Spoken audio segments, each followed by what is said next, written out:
So, the storylines in the movie. Gru wants love. Gru saves world. Agnes wants mom. Margot wants love. And the little shits. Number 4 leads nowhere and does not matter in the slightest. Number 5 has no point and is absolutely inconsequential. That leaves us with storylines 1, 2 and 3. And they can be put into 2 categories. What are those, you ask? Well, back in the distant past of the beginning of the previous decade, we believed in such nonsense as themes. We would write those things for our stories. We were so innocent.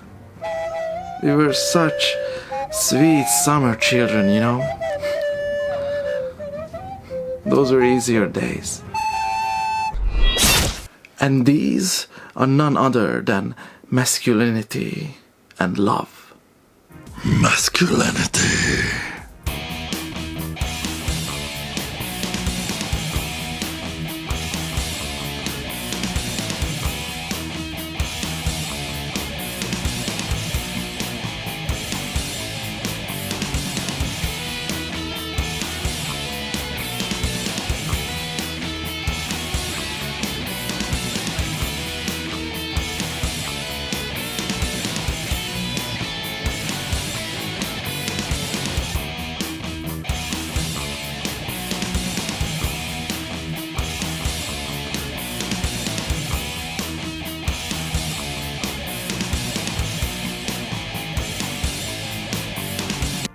Gru fights off a morning star with a spatula.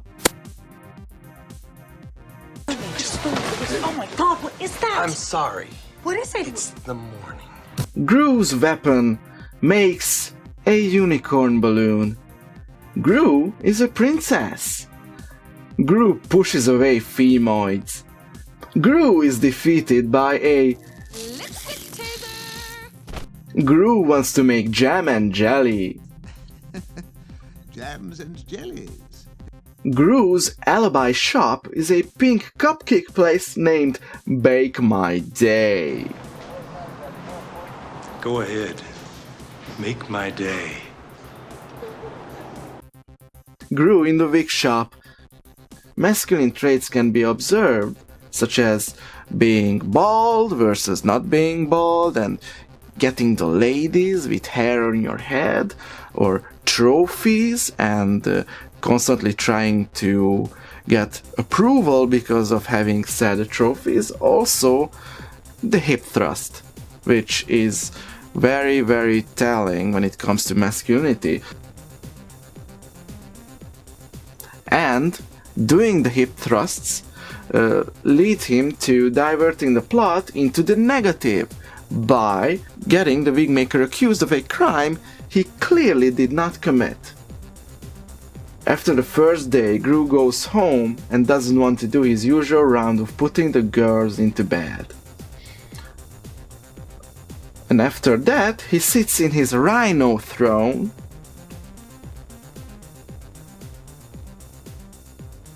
on the plane. Lucy only sees Gru's head on a man when she is looking at the in-flight magazine, but when she looks around, she only sees Gru's head on women and a baby.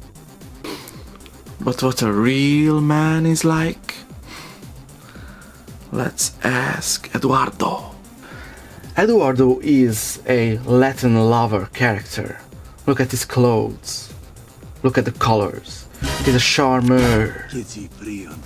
Look at the way he talks. His speech is very pop culturally erotic.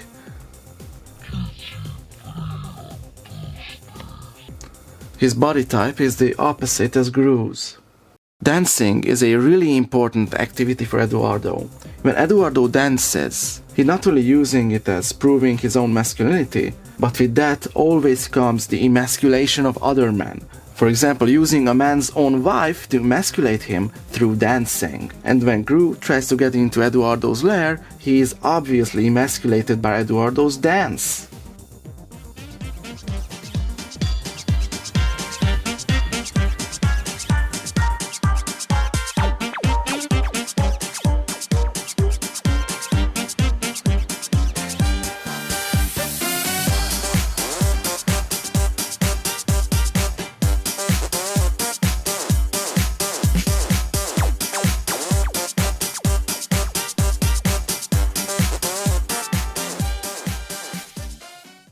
Eduardo is pro-love and pro-sex. Listen to what he says about his son getting some.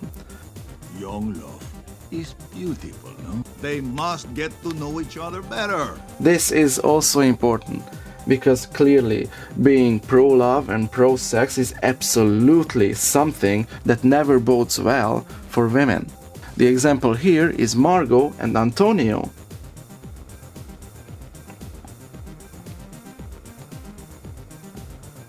Look at the El Macho scene. I don't know what to tell you.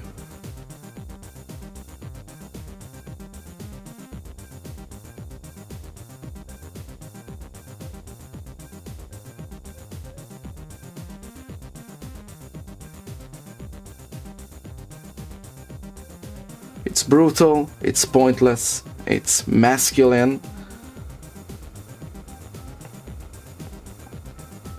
Eduardo turns minions into super masculine monsters that can only destroy.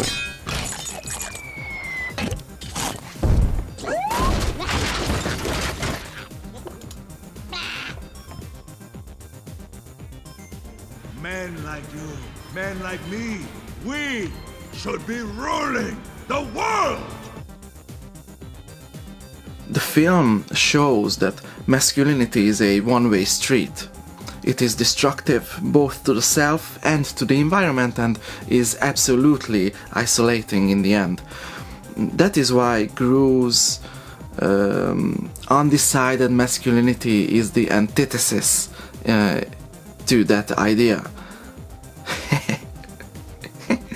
Tit. Oh, anyway.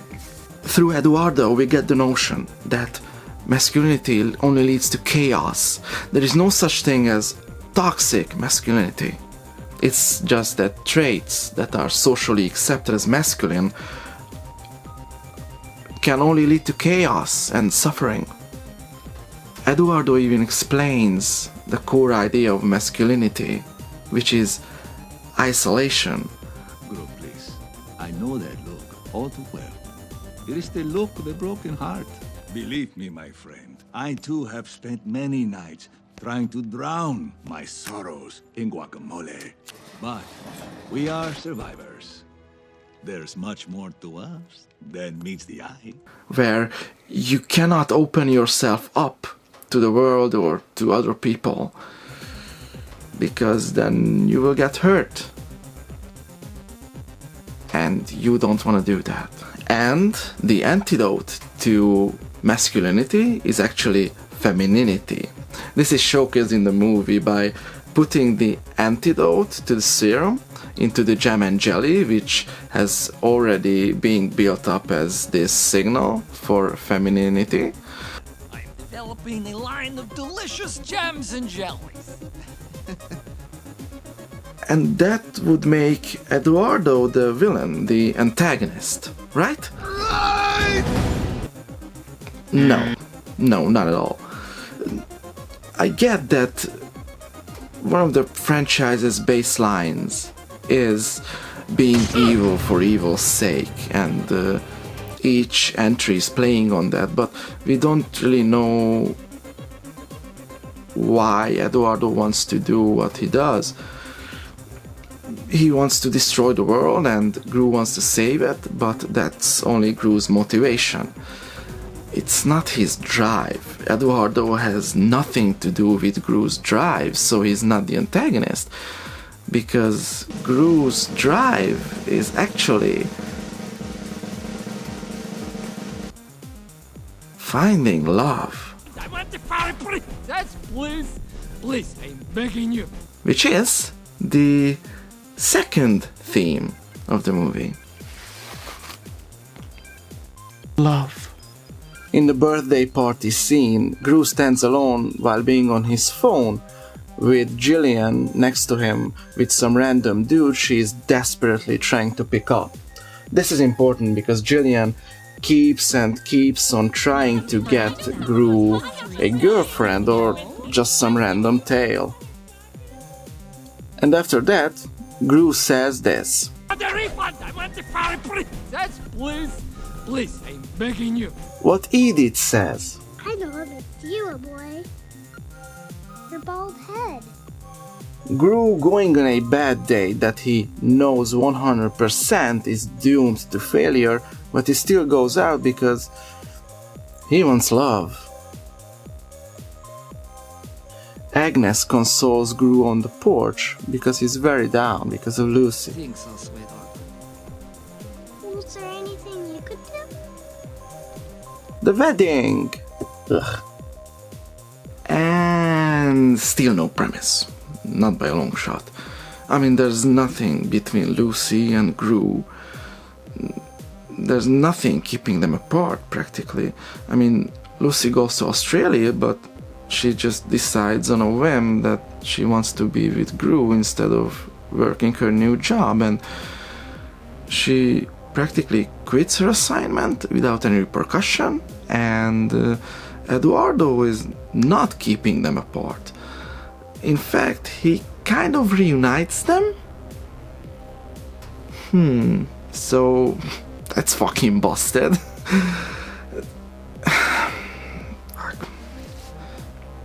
You know what? No. We're gonna take a look at Gru. He's the main character. Let's take a look at him. Is he passive or active?